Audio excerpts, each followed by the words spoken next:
আমার নাম মোহাম্মদ হাসানুল করিম কামাল। গ্রাম অঞ্চলে আমার নাম দিয়েছিল কালু ভাই। সেই কালু ভাই নামে পরিচিত ছিলাম আমি।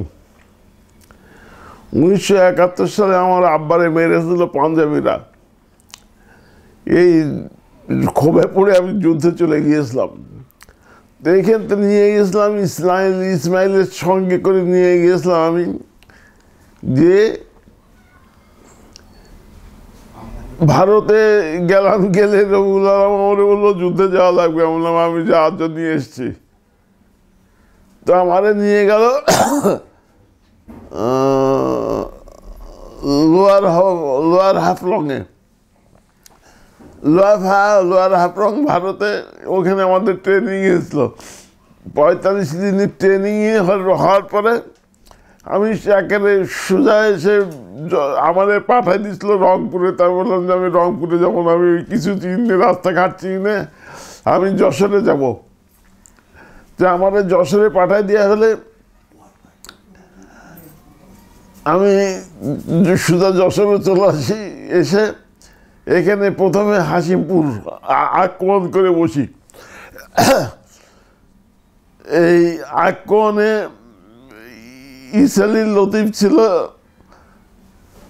তারপরে মতলেব ছিল, গলা কাটা রাজা ছিল,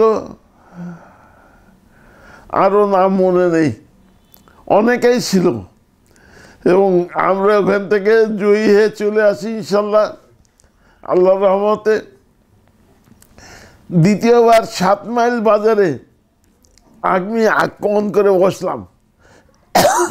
7 মাইল প্রাইমারি হাই স্কুল ছিল, সেই স্কুলে ওই রাজাকারদের ঘাঁটি ছিল, সেখানে আক্রমণ করেছিলাম।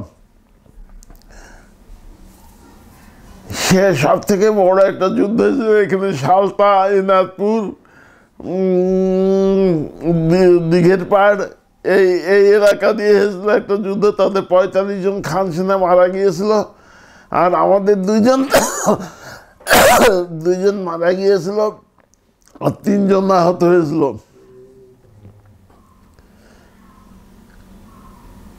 এই যুদ্ধে 45 জন পাক সেনা মারা গিয়েছে। তার মধ্যে এখানে যুদ্ধে মধুগ্রাম আমাদের ক্যাম্প ছিল। এখানে ক্যাম্প কমান্ডার আমি ছিলাম। এখানে যত আহত মুক্তিযোদ্ধাগুলো এসছে আমাদের বাড়িতে ট্রিটমেন্ট হতে, ডাক্তার মহিউদ্দিন সাহেব, ডাক্তার মমতাজ বেগম বাজারে থলেতে করে অ্যাপারেটাস নিয়ে আসতেন যুদ্ধে, মানে অপারেশন করার জন্য যে সমস্ত যন্ত্রপাতি লাগতো এইগুলো নিয়ে আসতেন। তো পরবর্তীকালে ওনাদের আমরা মুক্তিযোদ্ধা বানিয়ে দিয়েছি। এই আপনার অদুদ, বাহাদুরপুরের অদুদ, তারপরে মতলেব চেয়ারম্যান, গলাকাটা রাজা, এদের ট্রিটমেন্ট কেসে আরও ছিল। তাই এত আমার নাম মনে নেই, এত মনে করতে পারছি না আর কি।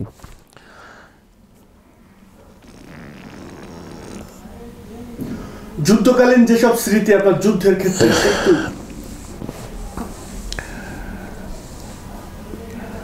যুদ্ধের সময় আমাদের 3 জন যে আহত হয়েছিল, আর 2 জন মারা, আকসেদ আর মান্নান, ধলগাঁয়ের মান্নান আর আকসেদ মারা গিয়েছিল। আর বাকি 3 জন আমাদের বাড়ি নিয়ে আসা হলে এই মহিউদ্দিন সাহেব আর মমতাজ বেগম এনারা অপারেশন করেছিলেন। এবং এই ঘটনাগুলো আমি যুদ্ধের শেষে আমি ওনাদের কাছ থেকে জানতে পেরেছি যে আমাদের বাড়িতে এরকম হসপিটাল বানানো হয়েছিল, এবং যেখানে যে আহত মুক্তিযোদ্ধা আসতো সব ইনারা ট্রিটমেন্ট করতেন।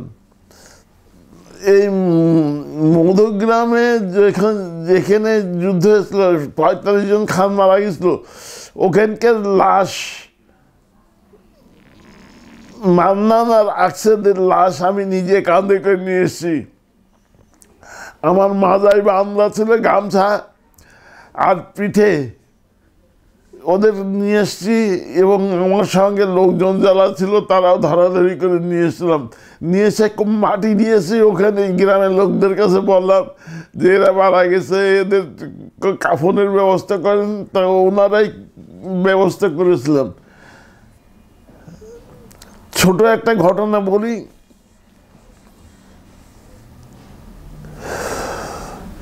অ্যাম্বুশ করে বসে রয়েছি, রাত 1টার সময় অ্যাম্বুশে গিয়েছি। নাটার কাটা সারা গায়ে ছিঁড়ে ছিঁড়ে গিয়েছে, তো টার্গেট আসেনি। না আসলে আমাদের এই মধুগ্রাম থেকে যারা খানা দিত তারা রাত্রেবেলা রুটি বানায় দিয়েছিল, একটা করে রুটি, মোটা মোটা রুটি।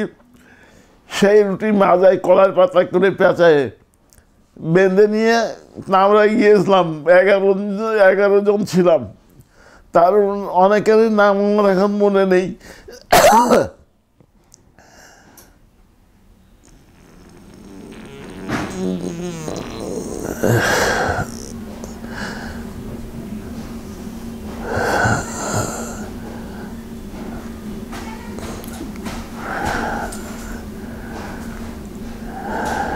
যুদ্ধক্ষেত্রে যাওয়ার পরে কি হলো? জি, ওই যুদ্ধক্ষেত্রে যাওয়ার পরে যে ঘটনাগুলো একটু যদি বলেন, নামের দরকার নেই।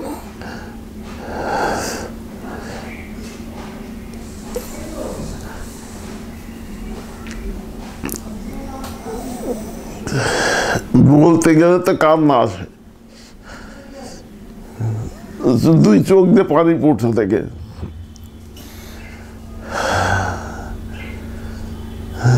এই আজকের ঘটনায় নাকি 54 বছর আগে কমান্ডার ছিলাম এখানকার, ক্যাম্প কমান্ডার আমারে বানায় দিয়েছিল আমাদের হেড অফিস থেকে। আমার বীরত্ব দেখে যদি যশোরে কেউ সিভিলের মধ্যে কেউ পুরস্কার পেলে আমরা পেতাম। আমাদের এত শক্তি সঞ্চয় গেছিল যে ওই সবাই বলতো যে এই কালো ভাইয়ের দল আসছে, কালো ভাইয়ের দল আসছে।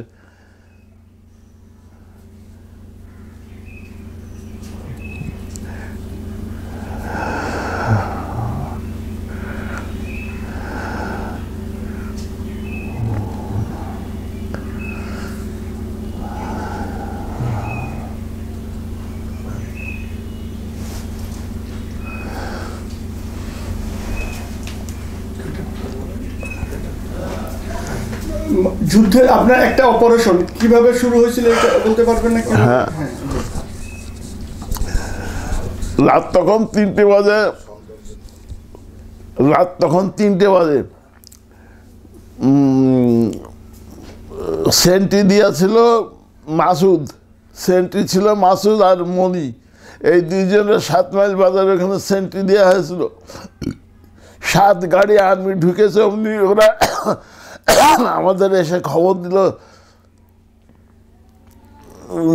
মধুগ্রামে খবর দিলে আমাদের কাছে যা অস্ত্র ছিল, অ্যামুনেশন দিয়ে যাচ্ছিল, সব নিয়ে আমরা রেডি হয়ে গেলাম। বেরিয়েছি ওই দিঘের পাড় যেটা বলছে, সে দিঘের পাড়ের ওইখানে একটা খাল আছে, ওই খালের মধ্যে নেবে আমরা সব কৌচড়ি মাথায় দিয়ে সাতটায় এক জায়গায় অ্যাম্বুশে করেছি যে ওই রাস্তা দিয়ে আসতে হবে, তাছাড়া দ্বিতীয় কোনো রাস্তা নেই। অ্যাম্বুশের মধ্যে যখনই পড়েছে তখন আমরা ফায়ারিং শুরু করে দিয়েছি। এই ফায়ারিংয়ে ওরা মোটর চালাছিল, তাতে আমাদের এটা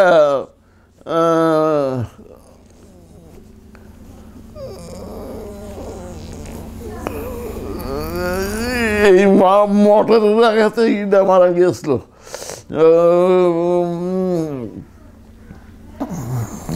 যাই হোক, এবার আরো এরকম যে সব টুকটুক মানে যে যুদ্ধের যে ইয়ে আছে অ্যাম্বুশ বা ইয়ে, আরো এরকম কোন ঘটনা যুদ্ধের যে সব আপনার নেতৃত্ব হয়েছে?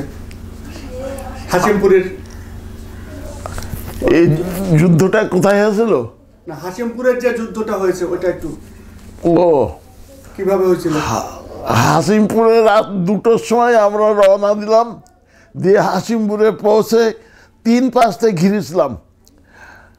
আমার পাশে ছিল হলো আমার স্ত্রী ছিল আমার পাশে, কারণ তার আমাদের বিয়ে হয়েছিল 69 সালে। তো এখানে ট্রেনিং দিয়ে নিয়ে আমি গিয়েছিলাম তার নিরাপত্তার জন্যে। সেখানে আমার পাশে একটা বড় তেঁতুল গাছ ছিল। এই তেঁতুল গাছের আবডালে আমার স্ত্রী রেখে আমি আর একটু কোলিং করে আগে চলে যাই, যে ফায়ারিং স্টার্ট করে দিলাম। আমাদের কথা ছিল যে আমি ফায়ারিং না ওপেন করা পর্যন্ত, আমি ওপেন না করা পর্যন্ত কেউ ফায়ারিং করবে না। ফায়ারিং শুরু হয়ে গেল। শুরু হয়ে গেলে এই মা গো বাবা বলে চিৎকার আরম্ভ করে দিল। এই সময় যত রাজাকার ছিল তারা বললো আমরা সারেন্ডার করব, কিন্তু আমরা বিশ্বাস করতে পারছিলাম না যে তারা সারেন্ডার করতে পারে। তারপরে ভোর 5টা পর্যন্ত এই ফায়ারিং হওয়ার পরে যখন সূর্য উঠছে তখন আমরা চলে আসি ওখান থেকে। আসার সময় চিকচিক করে সূর্য উঠছে, তো মানুষ আমাদের চিনে ফেলে দেবে। তো রাস্তার ধারে গর্ত কাটা থাকে, ওই মাটি উঠেই গর্ত কাটা থাকে, তাতে পানি জমে থাকে। সবাইরে বললাম ক্যামোফ্লেজ করে নাও। সবাই মুখে কাদা মেখেছে, আর আমি কাদা মনে করে মানুষই পায়খানা সারা মুখে লাগাইছি। এই একটা ঘটনা ছিল আমার জীবনের। এই হাসিমপুরে যে মানুষগুলো মারা গিয়েছিল, 60 জন মারা গিয়েছিল, আমরা জানলাম কি করে এই ঘটনাগুলো? যখন সকালবেলা হয়েছে, আমাদের লোকজন ছিল, বিশ্বস্ত লোকজন, তারা লাশ নিয়ে গেছে যারা, তাদের দেখে দেখে ঘুরে ঘুরে বলেছে 60 জন মারা গিয়েছে।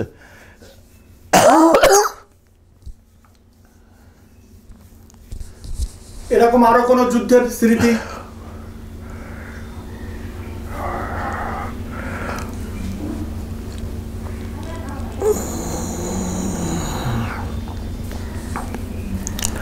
মামনা নাকসেদ মারা গিয়েছিল হলো দিঘের পাড়ের।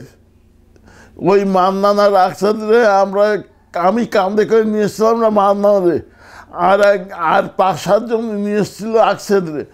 তো ওই সময় সবাই বলছে যে পাঞ্জাবিরা এখনই চলে আসবে, আমরা এখান থেকে সরে যাই। তা বললাম না, যদি পাঞ্জাবি আসে তা আমরা এখানেই ফাইট করব, আমরা এখান থেকে ভাগবো না।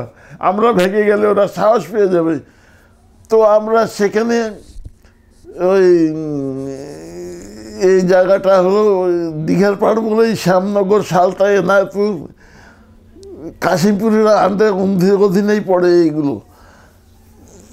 24 জন মুক্তিযোদ্ধা, আমরা 24টা এলএমজি, চাইনিজ এলএমজি, যা আমরা পাক আর্মির কাছ থেকে দখল করেছিলাম, এই নিয়ে ক্যান্টনমেন্ট আক্রমণ করতে গেছিলাম। গেলে ওখানে এক বট গাছ আছে, বড় বট গাছ। সেই বট গাছের গোড়ায় সবাই রেখে ব্রিফ করে দিলাম যে এইভাবে আমরা যাব, খাল পার হয়ে যেতে হবে, খাল তো না, বিল পার হয়ে যেতে হবে। তো আমরা কিছু দূর যাওয়ার পরে খাল মানে বিলির মধ্যে নেবে, আমি যেই বলেছি 1, পিছনের জন বলছে 2, তৃতীয় জন বলছে 3, 12 যে আর কোনো শব্দ নেই।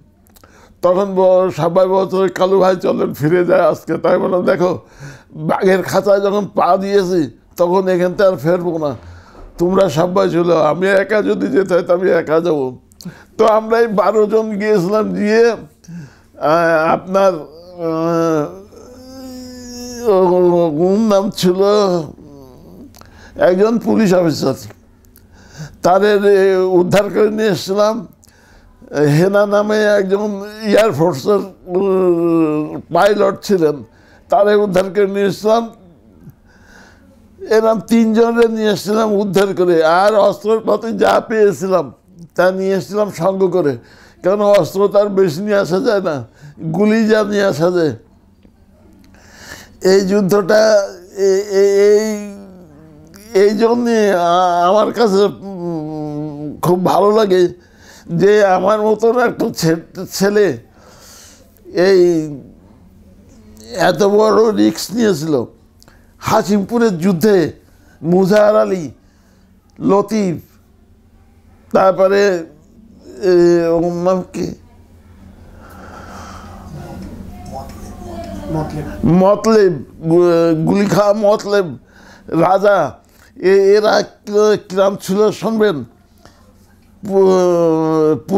পূর্ব পাশে ছিল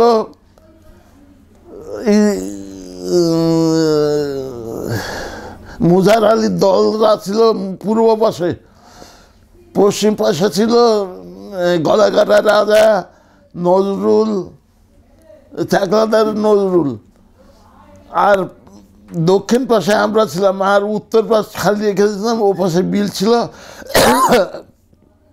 যাতে পালায় না যেতে পারে কোনো পাশ থেকে। এই পাশে আমরা আক্রমণ করেছিলাম।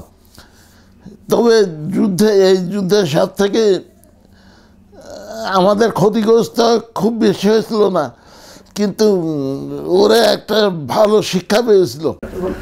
রেকি করতে পাঠিয়েছি তিনজনে একই রিপোর্ট দিত যে বেলা 11টার সময় কাপুরিয়া পটির মধ্যে দিয়ে আর্মির একটা গাড়ি যায়, প্রতিদিন 11টার সময় একটা গাড়ি যায়। তো এবারটা আমি নিজে প্রস্তুত হলাম, 56 গ্রেনেড আর SMG নিয়ে। প্রায় পারুমা জুতো পাওয়া যেত, তার মধ্যে একটা ইটের খোয়া দিয়ে হাঁটা যায় না, তো খোঁড়ায় খোঁড়ায় হাঁটতে হয়। আর সারা গায়ে সে ধুলো মাটি লাগানো, এমনভাবে একটা গেরিলা যেমনভাবে সাজে আসে সেরকমভাবে এসে একে বিশ্বাসের ওখানে আমি দাঁড়িয়ে রয়েছি। সেই সময় দেখলাম যে সেই গাড়ি আসতে 56 গ্রেনেড ছিল। এই গ্রেনেড ওর মধ্যে ছুঁড়ে মারলাম, ছুঁড়ে মারার সঙ্গে সঙ্গে বাসছে গেল। আমি তখন লাফ দিয়ে এসে দৌড়ে এসে কালীবাড়ি অমনি দিয়ে নদীর মধ্যে এসে সাঁতরায়। এপাশে আমার রেস্কিউ করার জন্য লোক ছিল আনসার, সেই আনসার আমার নিয়ে গেল সাইকেলে বসায়, নিয়ে হবিবর চাচার বাড়িতে পৌঁছে দিয়ে আসছিল। সেখানে আমি কাপড় চোপড় পাল্টায়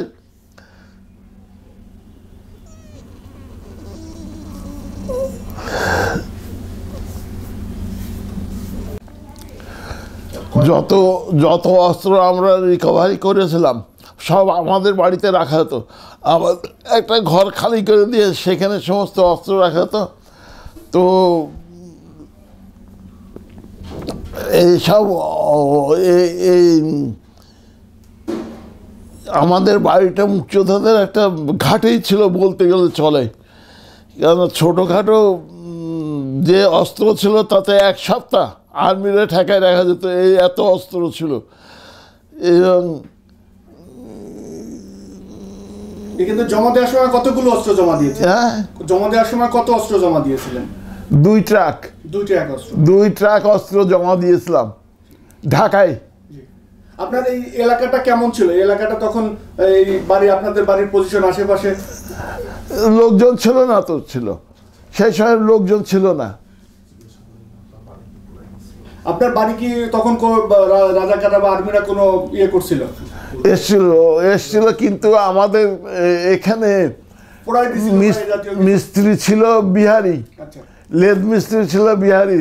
আব্বা তার কাছে যে বললেন যে কালু আমার ছেলে তো যুদ্ধে চলে গেছে। তা বলেছিল চাচা আপনি চিন্তা করবেন না, এখানে কেউ আসবে না। তো যত বাড়ি পাঞ্জাবিরা এসছে ততবারই ও ফেরত দিয়েছে যে এখানে কোনো মুক্তি দিক নেই, তুম লোক যাও।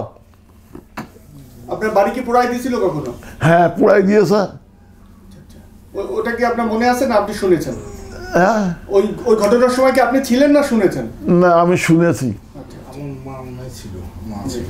আপনার স্ত্রীও তো মুক্তিযোদ্ধা? হ্যাঁ, আপনার স্ত্রীও তো মুক্তিযোদ্ধা? হ্যাঁ। আচ্ছা আচ্ছা। আমি এখানে ট্রেনিং দিয়ে তা নিয়ে গেছি আমার সঙ্গে যুদ্ধে, কারণ বিয়ে হয়েছে 69 সালে, বুঝলেন? হ্যাঁ, একসঙ্গে ছিলাম। তাই এরপরে আমি ওরে বললাম যে এখন মুক্তিযোদ্ধারা আহত হচ্ছে, তুই বাড়ি যাও, বাড়ি যে নার্সিং করোগে। তাছাড়া কোথাও তো নার্স ধরে নিয়ে আসবে। তো এটা মহিউদ্দিন সাহেব আর মুমতাজ বেগম, এই ইনারা অপারেশন করতেন আর ও অ্যাসিস্ট করতো। এইভাবেই ও মুক্তিযোদ্ধা হয়েছে। সে একটা ফায়ারিংয়ে গিয়েছিল আমার সঙ্গে, সে চুড়োমনকারীতে, আর কোথাও নিয়ে যায়নি আমি, কারণ তখন মুক্তিযোদ্ধারা এখানে আহত মুক্তিযোদ্ধা চিকিৎসা করবে কিনা, ডাক্তাররা তো সবসময় বসে থাকতে পারবে না।